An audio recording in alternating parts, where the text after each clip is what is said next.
I'm Elizabeth Vincentelli. I write for the New York Times and sometimes the Washington Post. And I'm Peter Marks. I am that guy who somehow still finds himself back in red velvet seats watching theater. Welcome to Marks and Vincentelli, which is now on its, oh my God, we can't even count, 14th reboot. We've lost track. We've lost track. It's more reboots than the MCU, and I'm sure that that little catchphrase will appeal to theater goers. But speaking of catches, which has got to be the worst transition ever, today we're welcoming one of our favorite actors that we both have been following for quite a while, and we're big fans. And it's Conrad Ricamora. Conrad is currently playing Mary's husband, as he's billed, in the hit comedy Oh, Mary, which is at the Lyceum Theater on Broadway. And that's where he transferred after his sold-out run at the Lucille Hotel, which is very tiny, earlier this year. Of course, I need to specify that Mary is Mary Todd Lincoln, which means that Conrad is playing Abraham Lincoln. And of course, theater goers will be familiar with Conrad because he's a pretty ubiquitous presence. He made his Broadway debut in 2015, playing Lun Ta in Bartlett Sher's production of The King and I in the Vivian Beaumont Theater with Kelly O'Hara as that governess. Yeah, what the hell? I know. Anna! I'm thinking. I know. I could not remember her name either. Getting old. And his Tuptim, he played opposite Ashley Park, and they had pretty hot romantic duets in that piece. Their romantic duets were for the ages. Yeah, that was a really good production, and we've also seen him playing Ninoy Aquino, the political figure from Philippine history. Recent Filipino history, was assassinated in the Marcos era. And he played that part in the David Byrne Fatboy Slim musical, Here Lies Love, first at the Public Theater and then on Broadway. And I have to confess that I'm a total fan of Conrad's performance in the musical Soft Power, which I think is one of the most underrated musicals of the past decade. And he played Xu Sheng, a Chinese film executive who falls in love with Hillary Clinton in a crazy dream sequence. And of course, he was terrific as Seymour in the off-Broadway revival of Little Shop of Horrors. And if you're a Shonda Rhimes head, you have seen him in the series How to Get Away with Murder. A Shonda Rhimes head? A Shonda Rhimes head? A Shonda Rhimes head. Shonda. You mean like a Shonda Rhimes lover? Yeah, like a Rhimes head. A Rhimes head. If you're okay, I was just trying to understand. All right. I used to be really into Grey's Anatomy. I'm a little off that train now, but she has her fans. I am a half fan, I would say. I'm a half head. Anyway, he was on that series for 6 seasons. Wow, playing a computer hacker. Yeah, all right, I'm gonna just offer my caveat. I am not evaluating current performances on Broadway. I am staying neutral on the subject, at least for Marks and Vincentelli. But you will tell from Elizabeth's enthusiasms over the top who and how she loves theater. We make that clear, or I make that clear. She does. I carry that burden for the both of us. So without further ado, Conrad, welcome to the podcast. I am so happy to talk to you again. We chatted for the New York Times a couple of years ago when you were doing Seymour, and you were about to start in Little Shop. And tonight, we're talking to you not very long before you go on stage playing Mary's husband. Yeah, which I like less that than coy 2 hours. thing. Less than 2 hours from now. So, do you do anything to prep? It's a really physical role. Do you do anything to prep? Oh, I mean, I have a couple of soliloquies that I do to warm up with, and just different exercises that I've soliloquies, like what? The Gallop a Pace, Juliet's speech, Gallop a Pace. I warm up with that. Henry IV Part 1, Hal's speech to his dad, Angelo and Measure for Measure. I warm up with that soliloquy as well. Wow. Yeah. Okay, I was kind of thinking that maybe you were like singing or something, but that's like a lot I more do a little hardcore bit of than that just you to a little like, bit. yeah. But because But it's a play and I don't have to sing, then most of but it's just text. but do you do anything to get like, because the pace of it is so, like the intensity of it, like it's at such a high pitch, Yeah. of intensity, of like feverish comic, you know, uh Yeah. mayhem. Like, do you, I guess it's hard to getting cold into a show, into that, because it feels like you have to hit the ground running every time. Well, it's hard to remember now, but I mean, I've been doing it since January 2nd. That was our first day of rehearsal. It just as transferred, but we only had a 4-week break between the downtown run and the transfer at the Lyceum. So, thinking back, it really is just thinking about and seeing the world through Abraham Lincoln's eyes, and that everything is just on the precipice of crumbling. And if Abe can't get his wife in line, then she threatens to pull down the entire this entire American democracy. The And stakes are so really high. yeah, so seeing the world through that lens is enough to get my motor going. Okay, so I've got to ask, like, how did you end up in that show? Because I think I've seen all of your shows in New York, and Oh, thanks.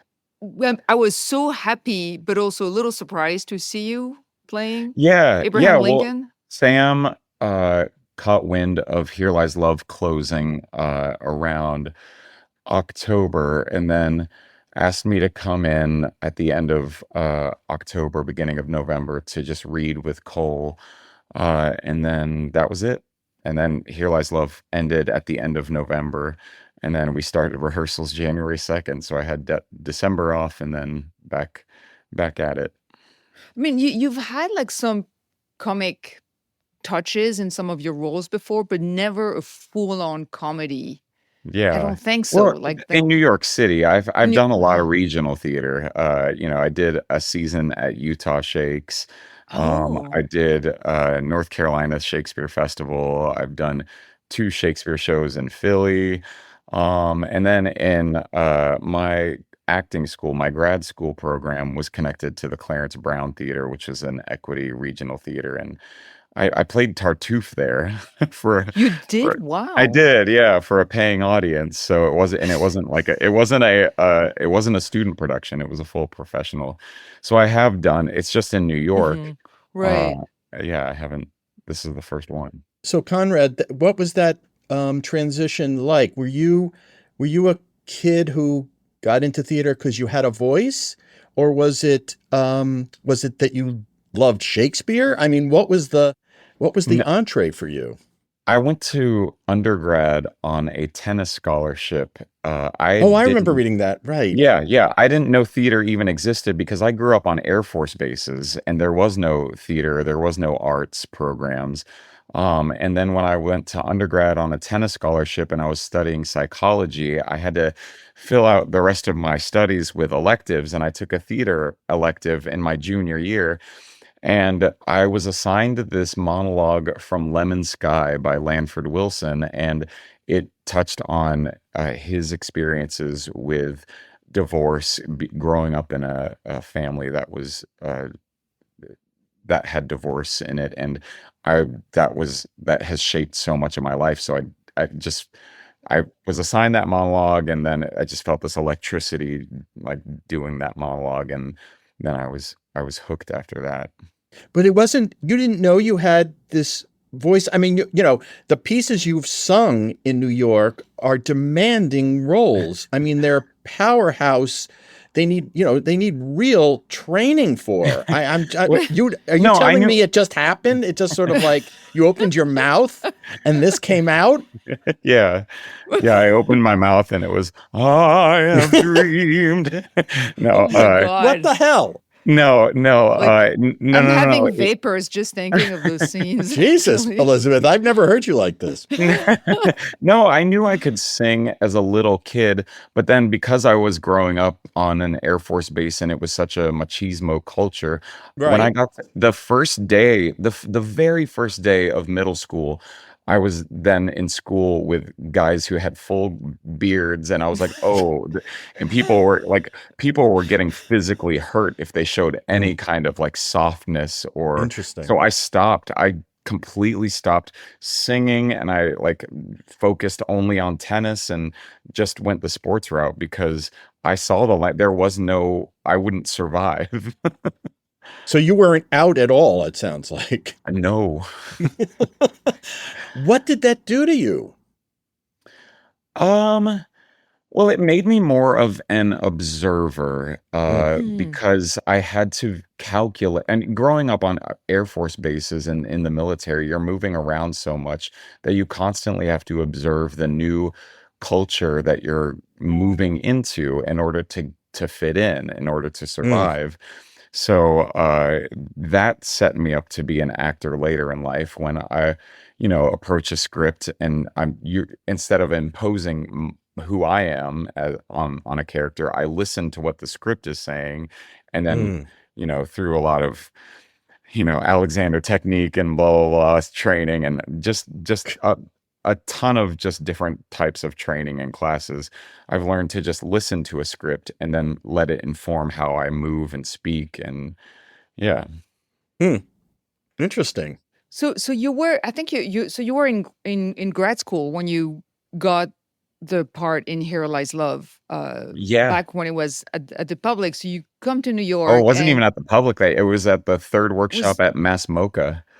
oh, okay, it was even before that. Okay. Yeah. So you end up, so you stay with that show. Like, what was it like? Because that show felt like completely unlike anything we had seen, and there was a lot of great conversation around it, actually, about the responsibility that you have, in depicting these characters. And like I felt like the conversation around the show was super interesting, Yeah, in some in ways terms of it's kind of I feel like that was the downfall of that show is that the conversation obscured the actual show oh at some point. It became this thing that we had to all of a sudden represent the entire country of the Philippines instead of us just telling mm, a story. It became so loaded. And I think that it when we did it downtown at the public, it took people off guard. It surprised people. Right. But then it created this narrative. But I think that was one of the mistakes in the producing and bringing it to Broadway was that the narrative around it obscured our show. oh, that's And because interesting, I because I still felt think like it's that was really I felt like what interested me about it is that it kind of made me really think about what a show is supposed to, not even this one necessarily, but like what a show is supposed to do. Like, is it possible to disconnect it, from context? And I thought like the two interacted great because it was such a thrilling production too. yeah, no, I think the show is genius still. I think it's but I you know I remember we were in the first week of rehearsal and I don't read or look at anything online and Jose came up to me and was like, "Hey, I just want you Jose to Lana. know that the front page of the arts section in the New York Times has the headline about like the musicians strike Mm. musicians union strikes out at Here Lies Oh, Love right. and they're Oh yeah. using your picture for the article." You union buster, you. Yeah, and I'm like, I believe in unions more than anybody. I belong to like two. There was, I do think that the time between the two productions, between the public and Broadway, I do think that things changed in this country too, in terms of understanding Mm, despotic behavior. I mean, there was that may have also affected yeah. the reception, I think, to the show. We were a more cynical society, I think, even 10 years later. But I Mhm. want to go back first. I want to understand something, Conrad.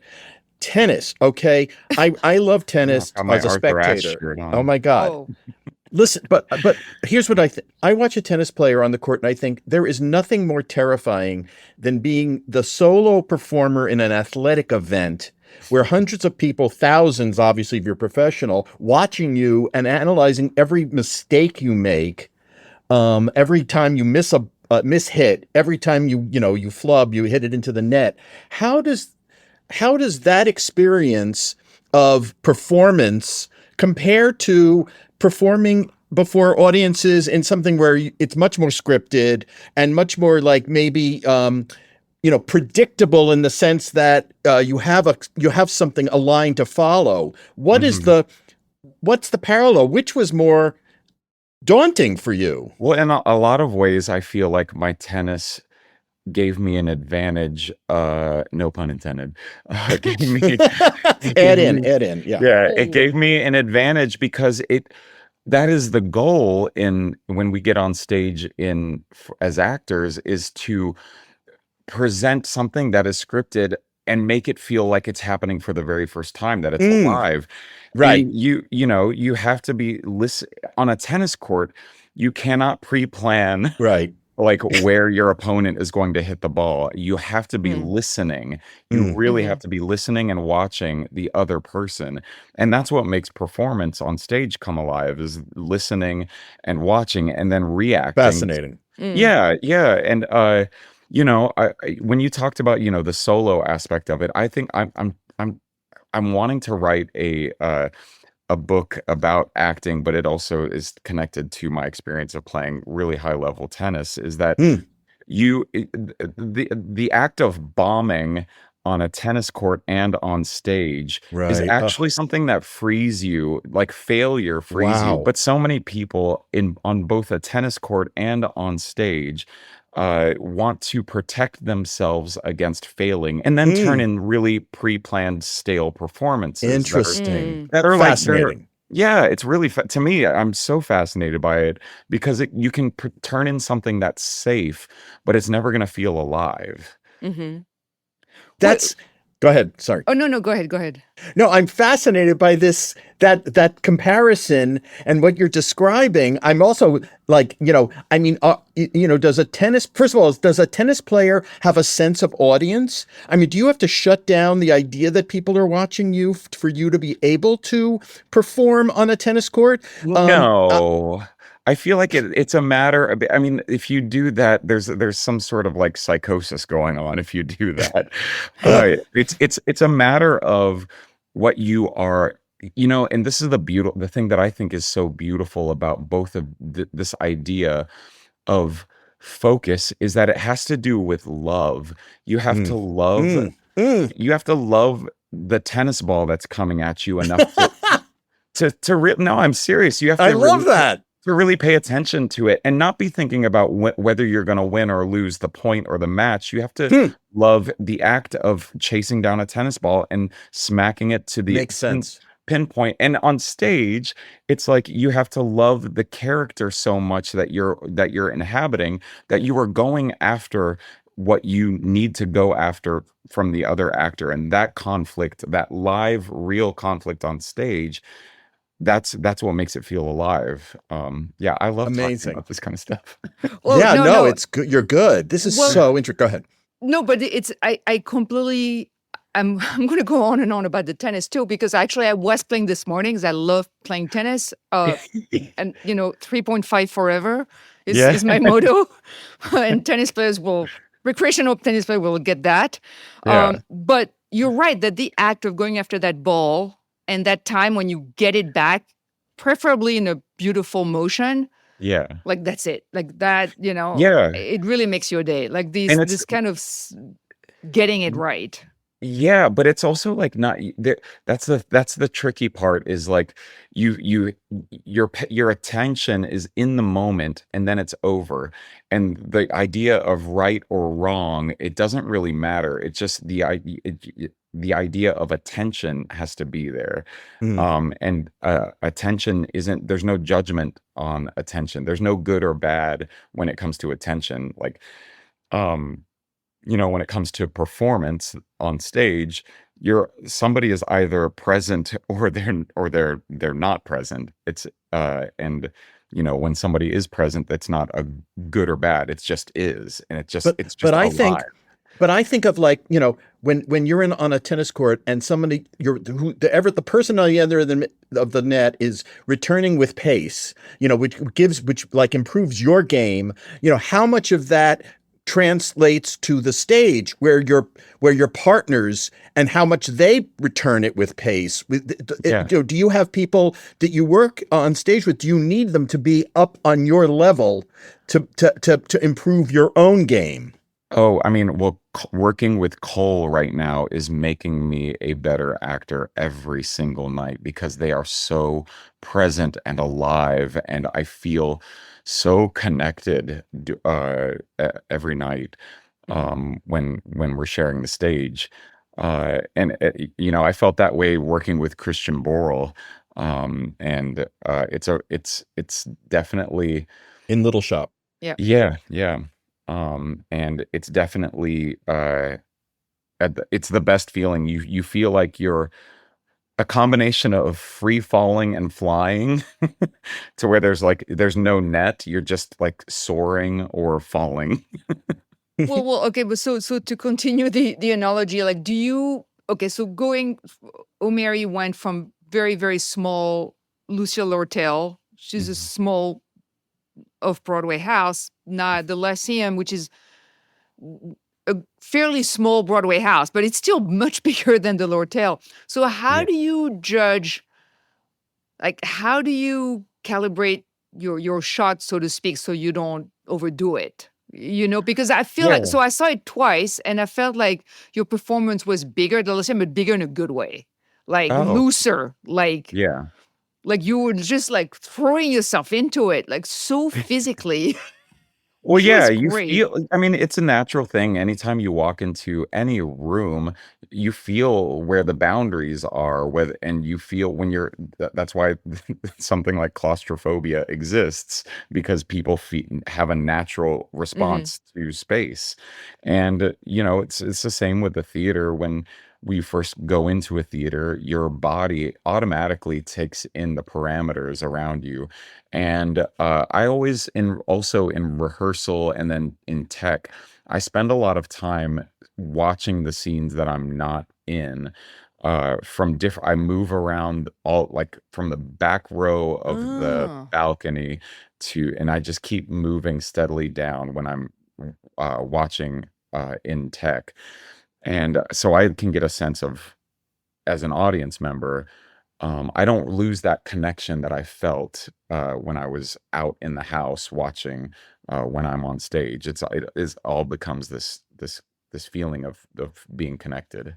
In terms of direction for the show, like, how did you all talk about, like, are you meant to keep it straight, so to speak, or are you meant to go big? Like, how do you, when you started working on the show, all of you, like the whole cast Yeah. downtown, like, how did you figure out where the line was between Oh, big or we too take it. big? We So, take it deadly serious.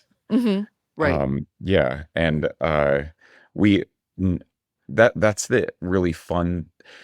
The challenging thing at the beginning of rehearsals back in January was to stop being such a fan of the show, because when I read it in November, I'm sitting at my kitchen table right now, and I read it at this table and was dying laughing. And I've never like had that experience from reading something on the page. Hmm.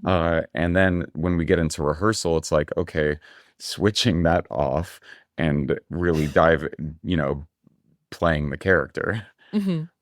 Did you I want to try back a little bit back to musicals, because like you've been in a couple of really and we talked a little bit about Here Lies Love, but you've also been in two kind of completely iconic all American shows in very Mm, different ways. The King and I, which strangely, despite its setting, I would say, it's considered like one of the classics of the golden age musical in its structure and its melodies. And then Little Shop, which is just, I mean, in my mind, like a completely perfect show. Like, you you couldn't change a thing in that show. It Yeah. is so well constructed. Like the emotional payout is so beautiful, and it's also very funny. It's got like everything. Like, what was it like tackling these completely different shows and being like part of the American musical continuum? You know what I mean? Like it's this Yeah. great tradition that you're joining in Yeah. while It's still doing new shows on the side. Like not on the side, but like part of your career. yeah, I don't really think about what the um how shows that are fitting into a canon of like, Okay. it's the urgency to fulfill these characters' needs and to inhabit their skin is much higher than thinking Hmm. intellectually about, where do these shows fit in terms of like their Americanness or their iconic. I mean, some of those things are actually not helpful to think about. Right. um uh yeah, so because those are things for historians and Mm. critics to think about it, which are not helpful for me as an Hmm. actor. And so I have a question also about your musical theater background, Conrad, because it's true. You've been in many. You've gotten these high profile jobs. They're not like there's no place to hide in Mm. the Ricamora resume here. I mean, they're big meaty parts you've played all like from the very beginning. My question about so this piece, this Here Lies Love, right, started it started your career, correct? Yeah. And it was a very political piece. Were you and I know that as you moved to Broadway, obviously the entire cast had Filipino heritage. Everybody Mm. had a connection to the place. Did you have a connection? Did you feel a cultural and political tug at what was happening in the Philippines? Did it raise your consciousness about your own history? Oh, 100%. I didn't know a lot of the history because my dad never talked about the Philippines. I th he's a quiet guy, but Mm, my sense and of, my armchair psychology tells me that he wanted us to just be as American as possible mm, because he came over here at 10 or 11, and I can only imagine the amount of teasing he got, probably having a thick accent, and which he eventually got mm. rid of and all of that. Um, but yeah, it definitely heightened my awareness, and being around not just other Filipinos, but because I had been working regionally up until that point, I wasn't around a large group of Asian Americans, let alone Asian American actors. And Mm. that gave me a sense of belonging that I never had before. And that it definitely healed something in me being a part of that show, uh, coming straight out of grad school, especially. Did you like the contact with the audience when you were that age? You were really young when you did the first iteration of Here Lies Love, and you had Yeah. to perform literally, with people, clawing at your feet sometimes. Oh, yeah. I don't know. No, our I first preview at the public, I looked down at during Child of the Philippines, and Sting is staring right up at Oh my and God. I'm just like, I'm fresh out of grad school in Tennessee. I didn't because it's one thing to go to like NYU or where you're in the Right. middle of all of this, but Sure. I graduated from Tennessee, and then a year later I'm singing to Sting, and then that would happen. That would happen like every single night. But yeah, again, because of my tennis background, I quickly was like, well, you can either bottle up a canned performance of what you think is good, Mm, or you can mm. just let yourself be free to fuck up. Sorry, I don't know if we're allowed to cuss, but You're allowed you to, can be yes. You okay. can say fuck You up. can be free to mess up and then just keep going as the character needs you to keep going. But there were some times that I missed having a proscenium, but it made me a better actor in terms of like focus. Mm.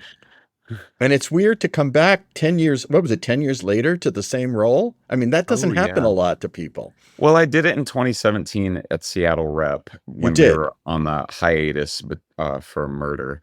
And then so it How was to Get Away with only, Murder. yeah, How to Get Away with Murder. It was 6 years since I had last done it. I see. But still, So that is a long time. And I'm in my 40s now, and jumping up and down off of those platforms is much easier when you're in your 30s. What were the logistics at the Broadway production? I mean, I don't think I had ever seen in my life so many staff members just working the show, because there were Yeah, the ushers, there were the people like guiding the audience to move around. It was really, really very hands-on. And so the yeah. constant moving from for the cast, I mean, the constant moving around, like, hmm was it like really hellish to block and to figure out? Because like the logistics of it, even from the audience, looked completely daunting. Yes, it was. I was not only were we running around the entire theater, but we were also like I didn't just do my principal roles. I was doing ensemble stuff as well. And so was Jose. Everybody except for, Ruthie, JG, Ariel, like they were the person playing Imelda only played Imelda just because Imelda never leaves the stage. Mila does But not share. yeah, yeah, that as well. But yeah, no, that was when we made the Broadway move. I was like, please cut my ensemble stuff. Please cut my ensemble stuff. But that's the whole conceit of the show, is that we are a group of Filipino Americans grappling with our own history in a Hmm. nightclub. Hmm. and they didn't cut your ensemble parts. They didn't, but I am, yeah, I'm happy because those parts are fun. Can we talk a little bit about soft power? Because I Yeah. love soft power. Aw. When I saw that show, it really is one of my favorite musicals of the past 10 years, I would say. I think I want someone to do it again so I can see it again. They're doing it But down in Arlington, the Signature in Arlington. Yeah, this there you Ethan go. Hurd. in a couple of weeks. What was it like? Because it was just, that was a rare show where I really had no idea, never, what was going to come next. Yeah, it broke down the immigrant, the the the the difference between an Asian man living and born and raised and continuing to live in Asia versus an Asian American man, uh, based on David Henry Hwang, but also Hmm. like there's so many aspects of not only my own psyche, but my dad's psyche that Mm. I felt so present in that, which was so beautiful and heartbreaking to be a part of, and then put Jeanine's music through that narrative, and it just was a puddle. Did, um, it yeah. was also one that really used the kind of the archetypes of the form of American musical theater to kind of completely reinvent it and subvert it, but with great affection for the form itself. There were all these great pastiche in it, and it. I remember, like, it looked like there was so much. I mean, some of it was really heartbreaking and very, pointed, but Mhm. there was also such a sense of excitement at just doing musical theater that came through, for the form itself. Yeah. Yeah, I mean, it's turning because honestly, as Asian Americans, there's not a great track record in a lot of the older musicals for us in terms of the history and the way that they were our characters were written and then performed, that we weren't even allowed to perform them. And then that whole history being turned on its head in soft power, and then us feeling, I think we all felt this sense of like this agency, and this ownership over something that we have a very complicated past with, because all of us as Asian American musical theater performers have multiple credits of Miss Saigon and King and I, and like all of these things that, and Anything Goes, and all of these things that carry these, have beautiful scores and beautiful music, but then diminish our humanity in certain ways at the same time. But also then it's like, well, when I first started, Anything Goes was my first job, but I really wanted to act, and I wanted to that was my first professional job, getting like paid at a summer stock theater, and so I did it, and in hindsight I can be like, oh, this was so bad, it was so hard for me, but it's also like, well, I wanted to act, and I'm glad it's changing.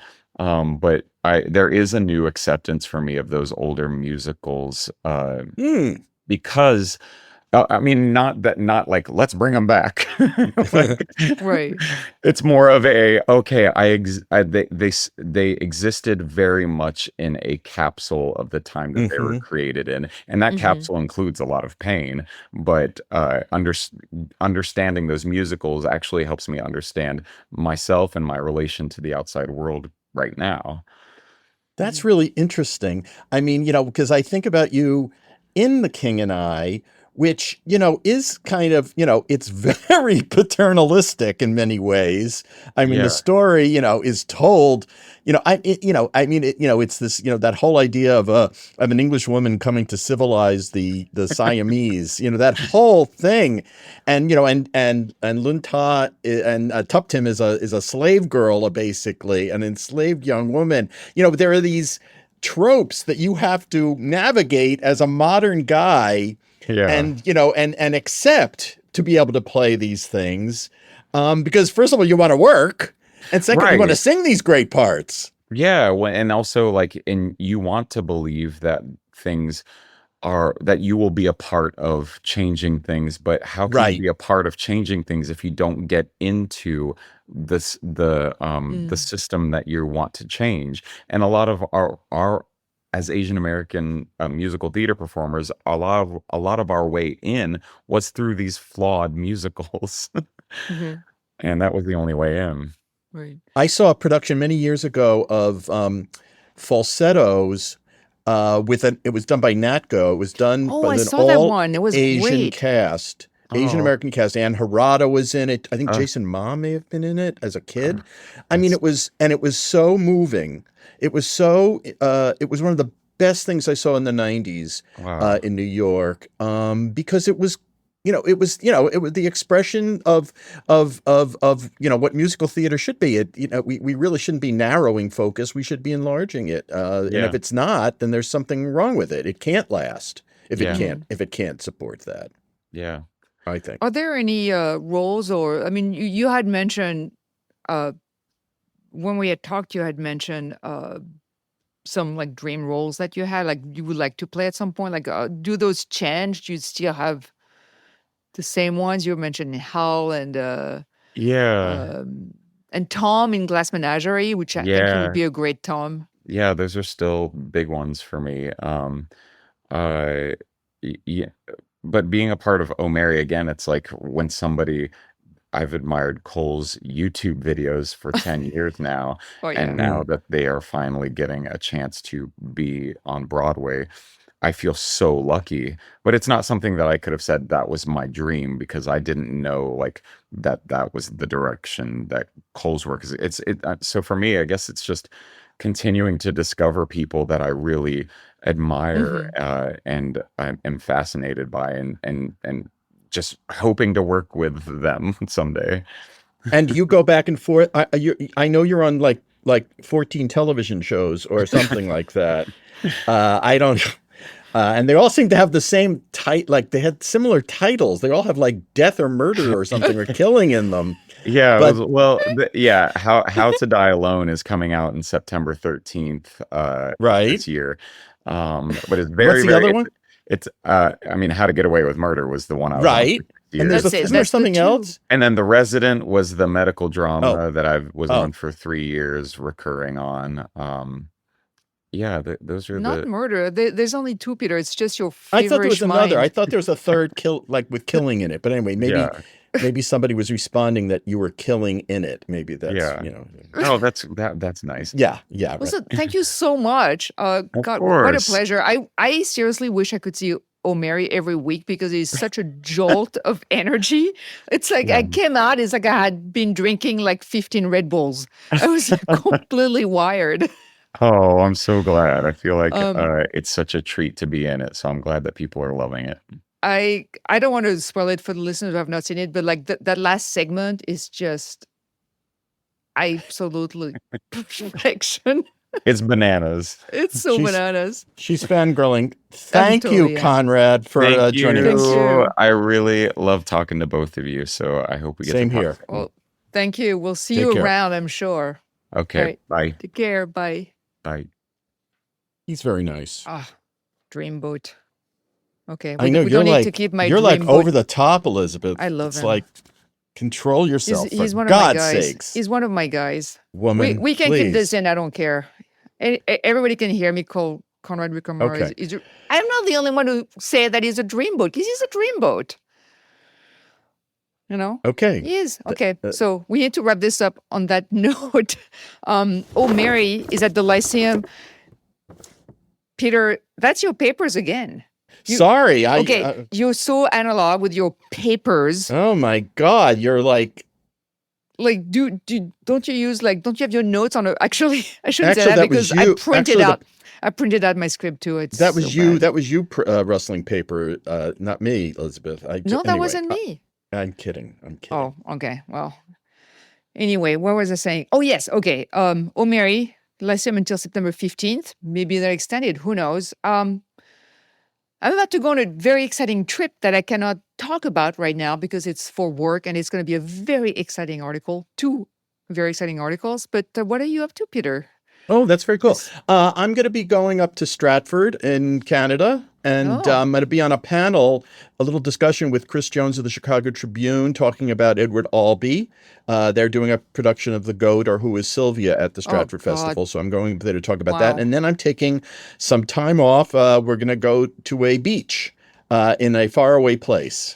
A beach in a faraway Yeah, place. in a faraway place. So I can't wait for that. But in the meantime, No I'm Peter theater on the Marks. beach. Do they have theater on the beach? I will not discover whether they have theater on the beach. Thank you very much. So I'm signing off again. I'm Peter Marks. And I'm Elizabeth Vincentelli. Big shout out to our producer, Adam Gold. He's quickly learning what it's like to work with us. It's like wrangling cats. Wrangling neurotic cats, which is like regular cats. You can reach out to me on Threads and X, and Peter's on Threads and Facebook, and you can find us via our real names, crazily enough. And we'd love it if you would subscribe to Marks and Vincentelli at marksvincentelli.substack.com so that we can continue doing these podcasts. And until next time, we hope you go out and see some theater on your own.